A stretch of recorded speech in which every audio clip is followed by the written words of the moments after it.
Pegue sua Bíblia, por favor. Último Evangelho, João.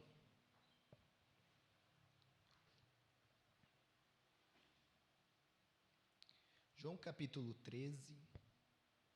Nós vamos conversar um pouquinho sobre este capítulo.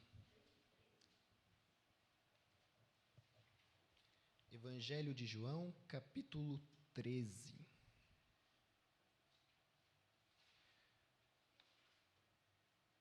Todos encontraram? A partir do verso de número 4, diz assim a santa palavra: Então levantou-se da mesa, pôs a túnica de lado e vestiu um avental. Em seguida, derramou água numa bacia e começou a lavar os pés dos discípulos, secando-os com o avental. Quando chegou perto de Simão Pedro, o discípulo protestou: Senhor, o Senhor vai lavar os meus pés?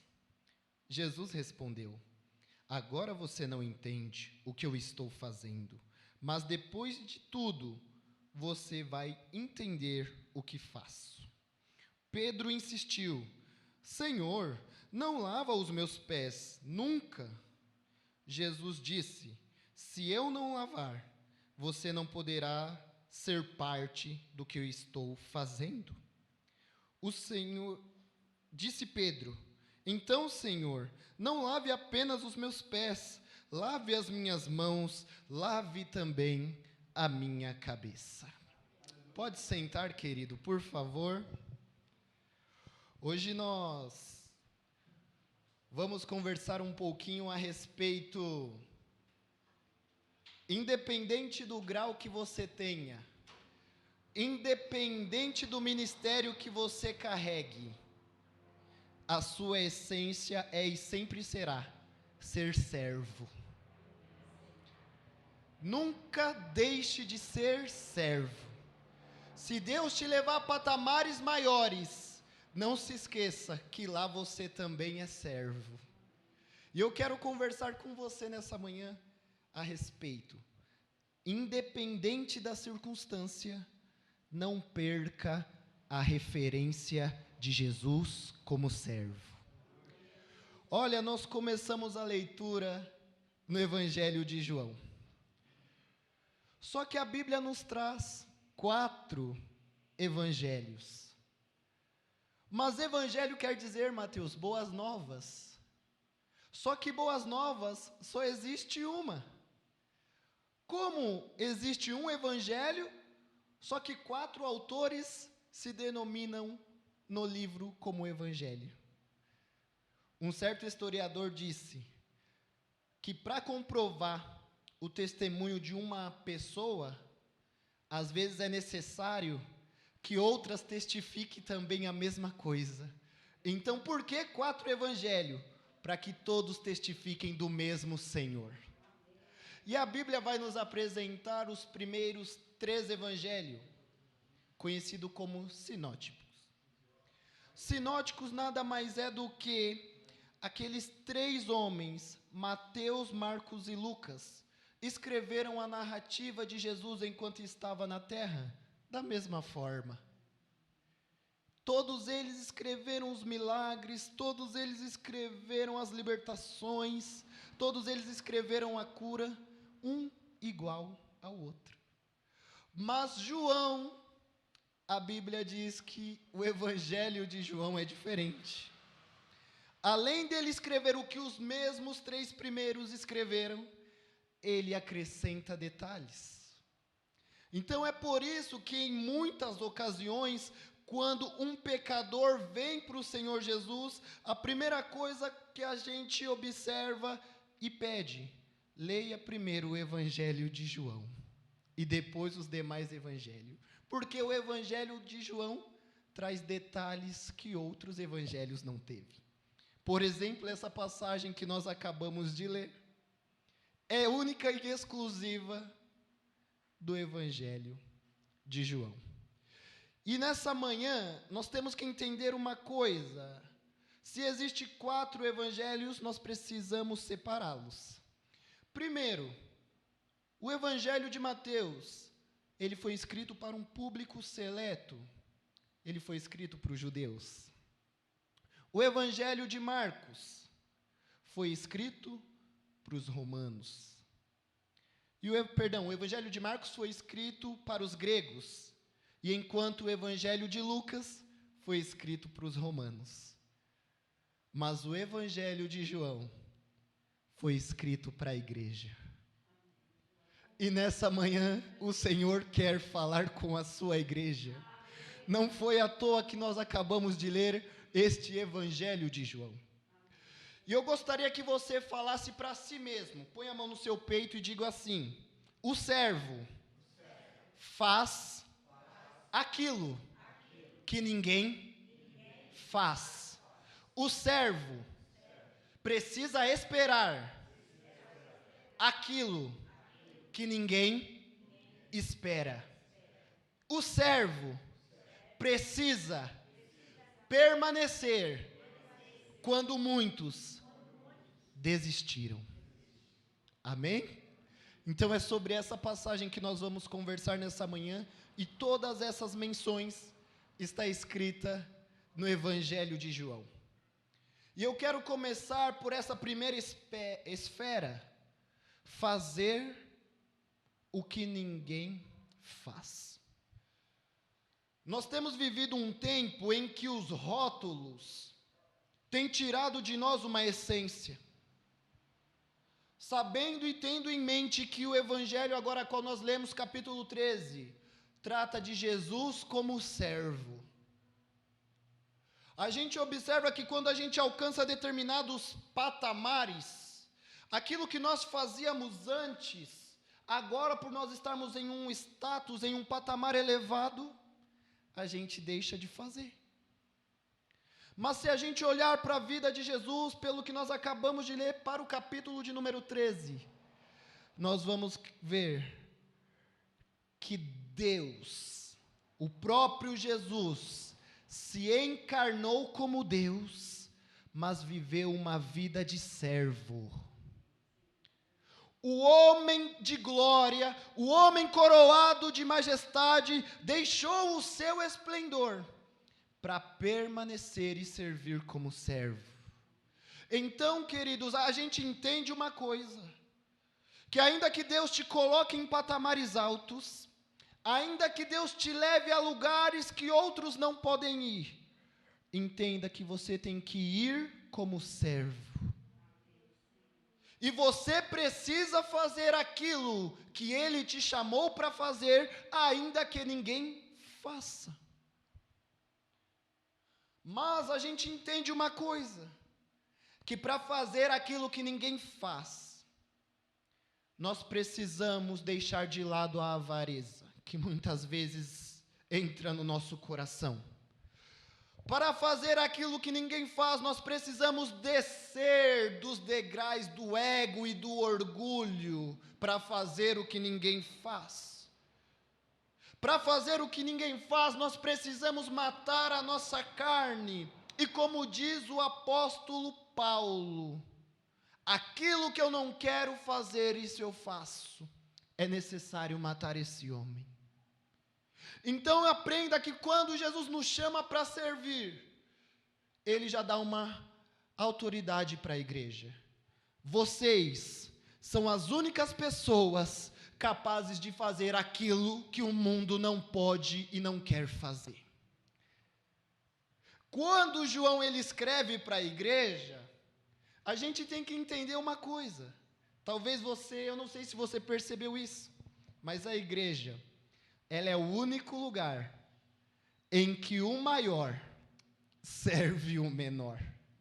Independente do seu grau de estudo, independente da quantidade de diploma que você tem, independente de quantas línguas você fala, independente do teu saldo bancário, independente da tua cor de pele, na igreja Deus te chama para servir. E a gente tem observado que o status de servo tem se colocado, tem se apartado. Ao invés de servir, eu quero ser servido.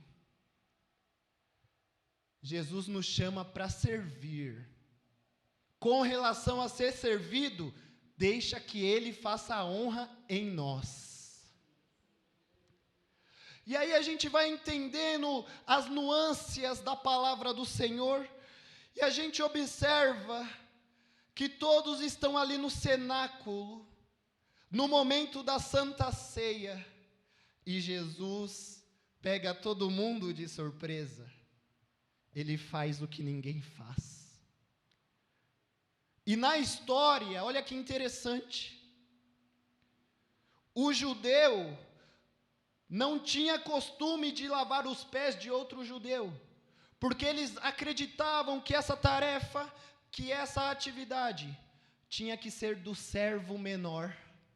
Então os judeus, quando eles vinham para uma festa como essa, para lavar os pés, ele entendia que tem que ser alguém menor que nós, tem que ser um escravo, tem que ser um gentil, mas não pode ser um judeu. E Jesus vem quebrando toda a regra. Jesus vem falando para eles: olha, se eu estou fazendo primeiro com vocês, então exerça aquilo que eu faço. Pega como exemplo isso que eu estou fazendo. E a gente vai ver, queridos, que se eu e você, a partir de hoje, entender que Jesus nos chamou para ser servos, nós temos que seguir aquilo que Ele deixou em seu Evangelho para fazermos. Então Jesus começa, Ele se levanta, presta atenção, os primeiros versículos vai dizer que Ele se levanta da mesa como servo, tira a sua capa e começa a lavar os pés dos discípulos.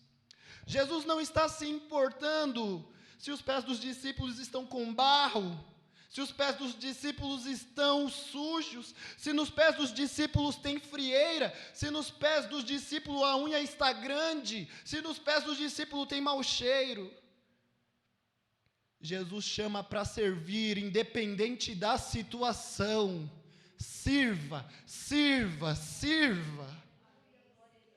E eu quero já deixar aqui para vocês algo interessante, vendo a palavra de Deus, que toda vez, às vezes nós olhamos a Bíblia e numa leitura rápida, nós esquecemos de observar os detalhes. Aquele que serve fielmente, honrosamente a palavra do Senhor, é o próprio Deus quem irá honrá-lo. Diego, mas como você me diz isso? Preste atenção. A Bíblia vai dizer logo no primeiro versículo, no versículo 4, Jesus se levanta como servo e começa a lavar os pés dos seus filhos. Mas depois o verso de número 12 vai dizer que agora esse mesmo Jesus que se levantou como servo, ele vai se assentar como mestre e senhor, porque ele mesmo disse na sua palavra: ei, vocês me chamam de mestre e senhor, pois bem, isto eu sou. Ei, querido, se você se levantou como servo, pode ter certeza que haverá uma mesa preparada, onde o Senhor vai te honrar. Permaneça como servo, que tem mesa preparada para aqueles que honram ao Senhor. Mas não perca a referência. A referência é Ele, e não é quem está ao seu lado. Porque às vezes a gente olha para quem está do seu lado, independente do grau, se é pastor, se é diácono, a gente tem que entender uma coisa: homens carregam falha, e se a nossa devoção, se o nosso espelho for homens, nós estamos fadados ao fracasso. Mas que nessa manhã, você como servo, tenha em mente para se espelhar em Jesus Cristo, porque Ele se assentou como servo, mas depois Ele se levantou como Senhor e Mestre. Observa que na trajetória nós estamos rodeados de amigos, e Deus nos chamou para servir, só que a gente começa a olhar a necessidade ao nosso redor, pessoas que já estão há mais tempo, a gente observa, fulano não fez, por que eu vou fazer? fulano não foi visitar, por que eu vou visitar ciclano? Por que eu devo fazer? Por que eu devo fazer? A gente fica se espelhando na vida de cada um e falando, não, eu não vou fazer, porque fulano, ciclano não faz. Mas eu quero te apresentar algo nessa manhã. Se ciclano não faz, Deus te chamou para fazer. Não, a sua referência não é o ciclano, não é o beltrano, a sua referência é Jesus, o servo sofredor.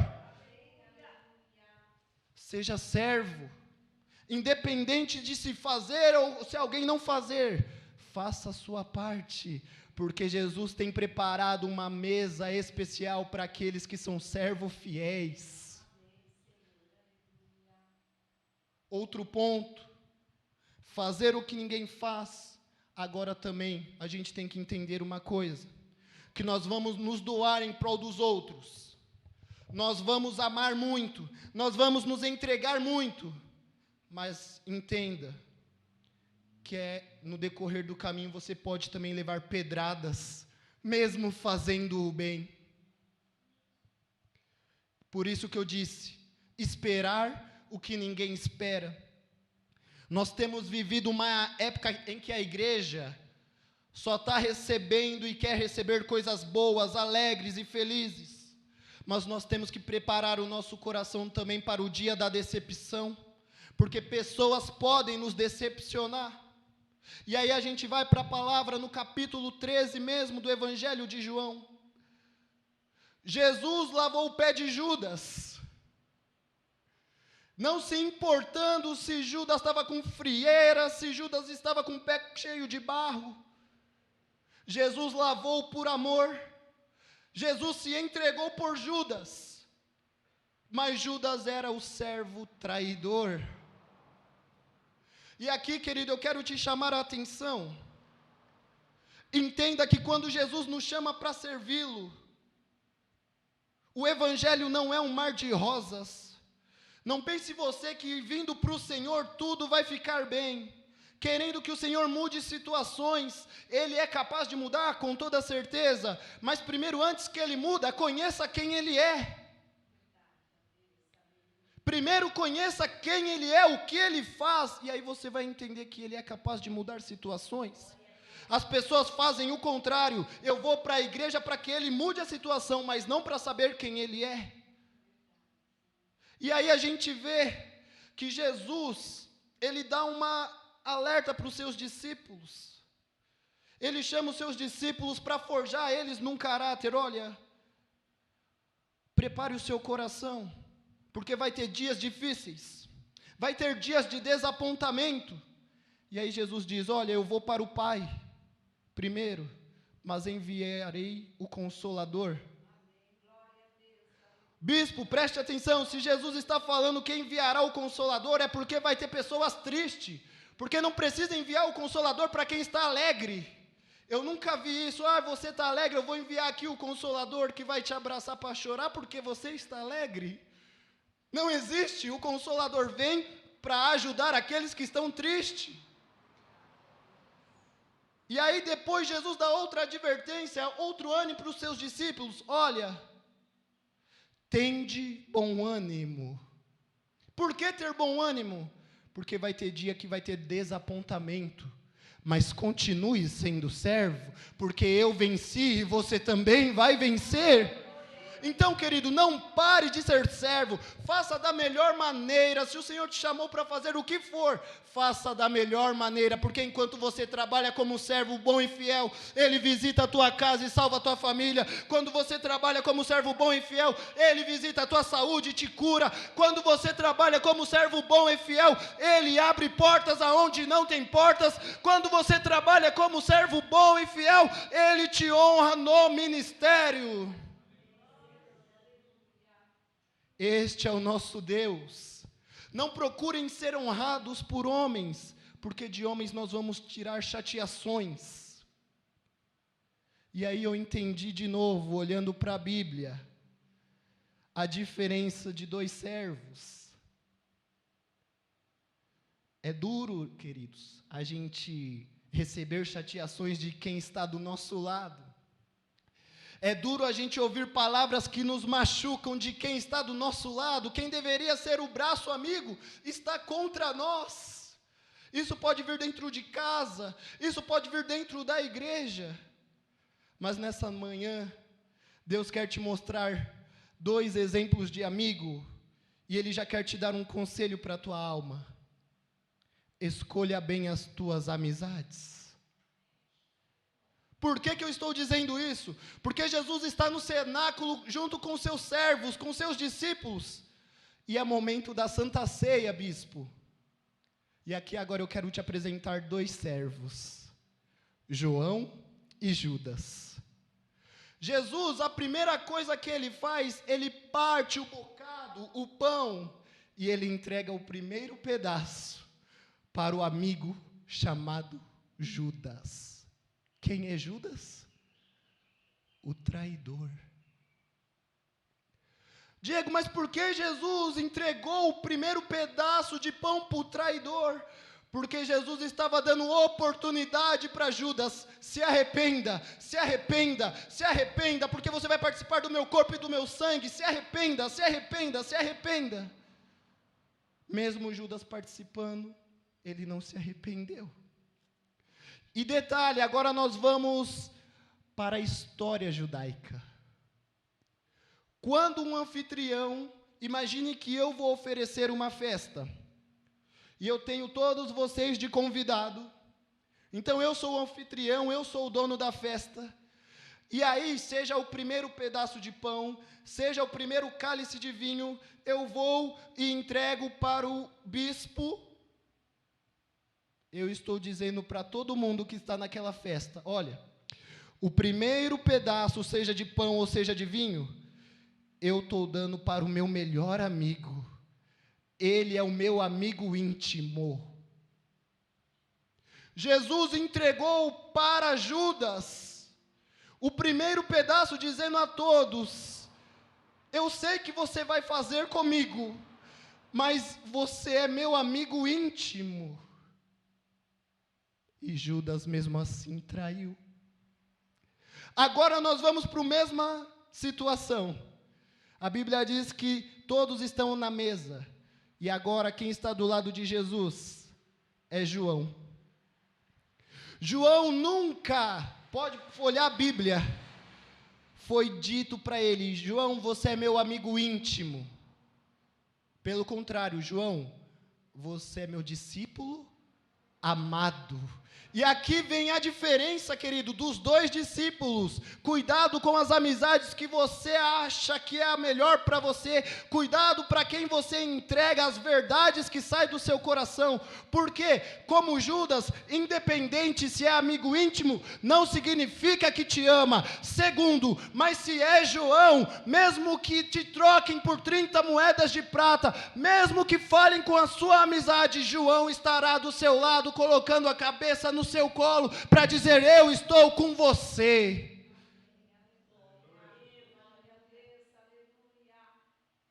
E aí o Espírito Santo de Deus me fez uma pergunta. São 2 servos. Um é amigo íntimo e me trai. O outro é discípulo amado, que quando eu precisei, ele reclinou a cabeça no meu ombro para dizer: eu estou com você. E agora você, na condição de servo, eu queria que você pensasse nessa manhã: quem é você diante da mesa? Como servo, você é o discípulo que está toda hora traindo? Ou você é o discípulo amado? Ei, Senhor, eu estou aqui, mesmo com as minhas falhas, eu estou aqui, e eu vou ajudar quem precisar, mas eu estou aqui. Preste atenção, queridos.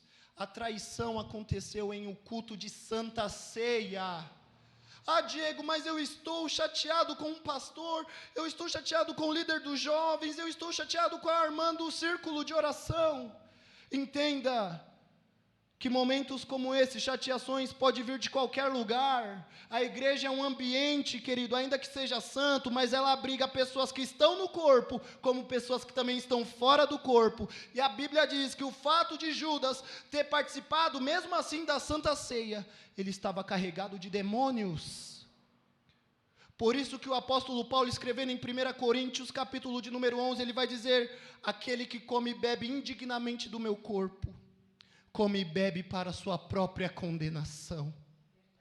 Judas estava fazendo da Santa Ceia simplesmente um alimento qualquer, enquanto Jesus estava batendo no seu coração: arrependa-se, arrependa-se, arrependa-se. E é interessante que Judas decidiu levar aquilo no seu coração até as últimas consequências. Jesus era para Judas o verdadeiro arrependimento, mas Judas quis traí-lo por 30 moedas de prata. Ei, servo, você que está aqui, se alguém te desapontou, eu quero te dizer, não foi Jesus. Continue a servi-lo. Se alguém te chateou, ainda que seja próximo da família ou dentro da igreja, essa pessoa não foi Jesus, continue a servi-lo. Porque Jesus tem preparado uma mesa para você diante dos seus inimigos. Todo servo bom e fiel receberá a recompensa da mão do Senhor e não das nossas. Entenda que o seu galardão está preparado nos céus e não na terra. Mas continue a servi-lo, que a seu tempo Deus te exaltará. E aí agora, a gente vai para o final da mensagem. Muitas pessoas, até hoje, bispo, têm Judas como referência e descarta João. Muitas pessoas estão abandonando ao Senhor por causa de chateações. Muitas pessoas estão deixando de ministrar a palavra, de ministrar no louvor por causa de chateações de outros servos. E aí agora entra na parte da final da mensagem. Permaneça. Permaneça. Mesmo que te chateiem, permaneça. Porque mesmo Judas traindo Jesus com um beijo, a Bíblia vai dizer que Judas sai. Mas Jesus continua permanecendo, fazendo o seu trabalho. Então nessa manhã, em nome de Jesus, eu não sei o que te chateou, eu não sei o que fez você desviar a rota do Mestre. Volte para Ele. Volte para Ele, porque Jesus te ama. Se pessoas te desapontaram, Jesus está com o braço aberto dizendo: eu te amo, eu que dei a minha vida por você, você é meu filho e eu te amo. E aí a gente entende que Jesus, ele pega: Pedro, vem aqui, eu preciso lavar os seus pés. Sabe por quê, Pedro? Você não poderá andar comigo se você estiver manchado no pecado como Judas. Ah, Senhor, então lava a minha cabeça, lava o meu corpo todo. Não. Sabe por quê, Pedro? Quando você fala em lavar seu corpo todo, em lavar sua cabeça, você está negando que aquilo que eu fiz por você na cruz do Calvário foi em vão. Mas na verdade, quando eu digo para você somente lavar os pés, é para você se afastar de companhias que vão te levar para outro caminho que não é diante da minha santidade. A respeito de lavar somente os pés, é a gente entender, querido, que ainda que a nossa mente projete, é os nossos pés que nos leva. Nessa manhã, tenha veredas retas diante do Senhor. Você não precisa lavar o seu corpo todo, porque Jesus foi o sacrifício vivo na cruz do Calvário, então você já aceitou. Isso quer dizer lavar o corpo todo. Agora a gente precisa abandonar algumas coisas que como servo estão manchando a nossa trajetória, que como servo estão manchando os nossos passos, que como servo outras pessoas estão olhando e dizer: para que eu vou ser igual Diego? Olha o que ele faz. Sem santidade é impossível ver a Deus. Sem santidade é impossível alcançar o estado eterno. Jesus, então por que o Senhor precisa lavar os meus pés? Pedro, você não entende agora, mas quando o galo cantar, você vai entender que você pecou contra mim. Então, se arrependa, isso é lavar os pés. Isso é estar com os pés limpos. O ato de fazer aconteceu, você errou, ok, mas eu agora quero que você se limpe e não permaneça sujo. Ei, querido, Deus não aceita, preste atenção, que um servo dele esteja aqui dentro da igreja e outro dia lá no pagode. Se limpe, se lave os seus pés. Deus não aceita que você hoje aqui cante louvores e mais tarde no almoço em família vai beber uma cerveja, vai se embriagar. Lave os seus pés. Deus não aceita que a boca que você professa que Ele é santo, que Ele é exaltado, que Ele é Senhor, daqui a pouco está xingando, falando palavrão. Lave os seus pés.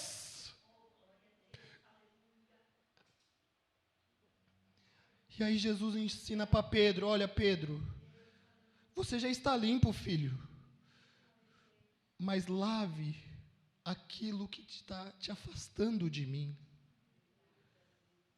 E talvez tem pessoas aqui nessa manhã que se afastou por alguns pecados, se manchou, mas Deus diz, você é servo e eu te quero junto comigo na mesa. Você é servo e eu te quero junto comigo na mesa. Os seus dias estão contados, e se você permanecer assim, você vai trilhar os caminhos de Judas. Mas antes que isso aconteça, eu estou te dizendo, filho, lave os seus pés, porque eu te amo, e eu tenho um lugar para você na minha mesa. Sabe, queridos, para finalizar, todo servo bom e fiel receberá do Senhor uma recompensa, e a recompensa é eterna. Ninguém vai tomar, ninguém vai te tirar, porque Ele é quem deu, é Ele quem prometeu. E aí a gente vê que do capítulo 13 passa para o capítulo 14. Depois de estar com seus pés lavados, que significa santidade no Espírito, aí vem as palavras de Jesus: servos, na casa de meu Pai, por vocês terem cumprido aqui com excelência, por vocês terem chorado comigo, por vocês terem aguentado afrontas, por vocês terem ido até as últimas consequências por amor a mim, na casa de meu Pai agora para vocês há muitas moradas, e só pode entrar aquele que tem pé limpo. É você, servo, pode vir. E detalhe, presta atenção, querido, se você olhar o texto, você vai ouvir que Jesus está dizendo, olha, Pedro, vocês vão depois. Sabe o que Jesus está declarando aí? Pedro, eu sei quantos dias de vida vocês ainda vão ter na terra. Só que eu já estou declarando que independente da dificuldade que vier com vocês em cima de servo, eu sei que vocês vão estar comigo lá na glória. Vocês vão estar comigo lá na glória. Querido, nessa manhã, foi isso que o Espírito Santo ministrou ao meu coração.